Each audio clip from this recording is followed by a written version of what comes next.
Bismillahi walhamdulillah wassalatu wassalamu ala rasulillah wa ala alihi wa sahbihi wa man walah, amma ba'd.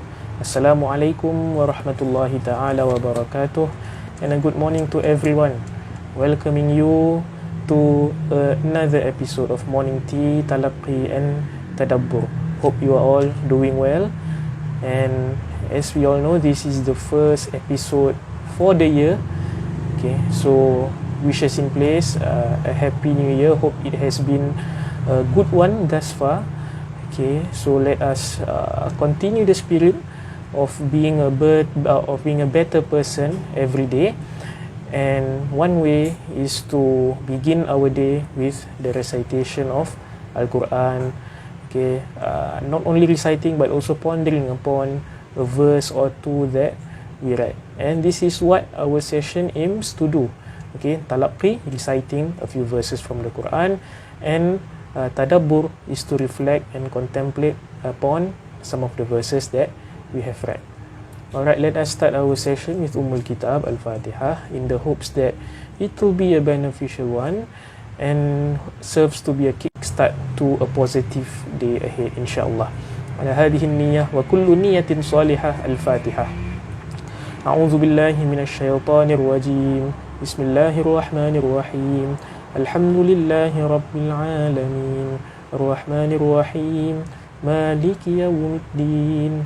Iyyaka na'budu wa iyyaka nasta'in. Ihdinas siratal mustaqim. Siratal ladzina an'amta 'alaihim ghairil maghdubi 'alaihim waladdallin. Amin. Alright, so for today's session, insyaAllah, we will be reciting page 136 from the Quran. Alright, this page corresponds with verses 69 till 73 from Surah Al-An'am. Alright, so this page, okay, if you have your mushafs with you, you can turn to it, page 136, and follow along. If not, don't worry, the page will be displayed on the screen so that you can follow along, insyaAllah. Okay, let us begin with isti'adah. A'udzu billahi minasy syaithanir rajim. وَمَا عَلَى الَّذِينَ يَتَّقُونَ مِنْ حِسَابِهِمْ مِنْ شَيْءٍ ولكن ذكرى لعلهم يتقون وذر الذين اتخذوا دينهم لعبا ولهوا وغرتهم الحياة الدنيا وذكر به أن تبسل نفس بما كسبت ليس لها من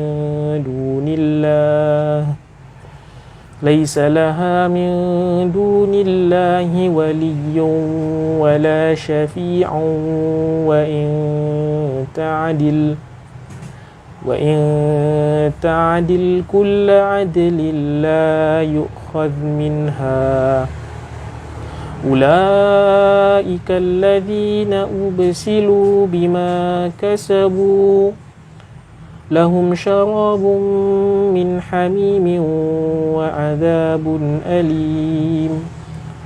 وعذاب أليم بما كانوا يكفرون قل أندعو من دون الله ما لا ينفعنا ولا يضرنا ونرد على أعقابنا بعد إذ هدانا الله كالذي استهوته الشياطين في الأرض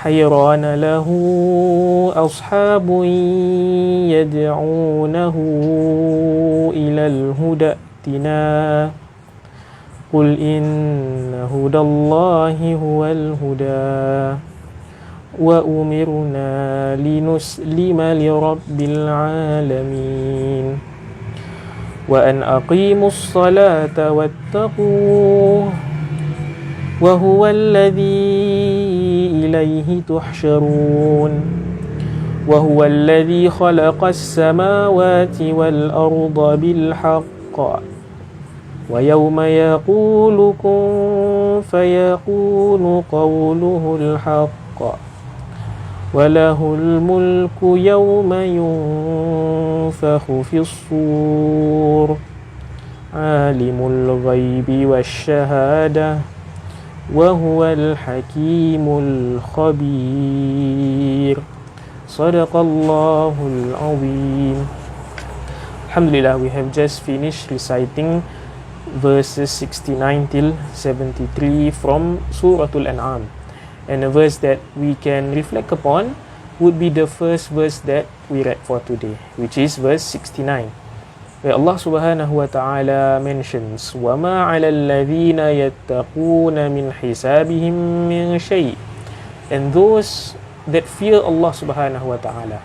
Okay, this verse is talking about this group of people, meaning to say this group of people that fear Allah subhanahu wa ta'ala, ma alayhim min hisabihim, they will not be held accountable for the misdeeds of those who disbelieve. This is in the context of them, okay, those who fear Allah, they believe in Islam, okay, and they are preaching Islam to others. So when they do so, they will not be held accountable for the misdeeds that the disbelievers do. After they have preached to them, they have reminded them stuff, okay, with regards to Islam, but they choose not to believe. Okay, so their misdeeds, these particular misdeeds, okay, those who believe, those who fear Allah, they will not be held accountable. Walakin, so what is then their responsibility, or what will they then be held accountable for?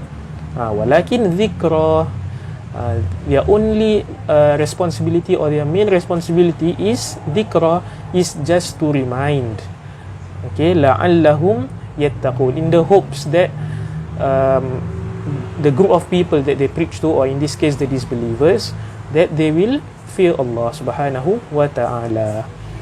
Okay, so from this verse we can derive one important thing, which is the essence of dakwah, the essence of outreach, the essence of preaching Islam to the masses.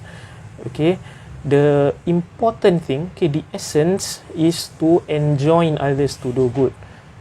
Okay, make sure you're not the only one doing good. You invite others, okay, do good together, and abstain from doing bad.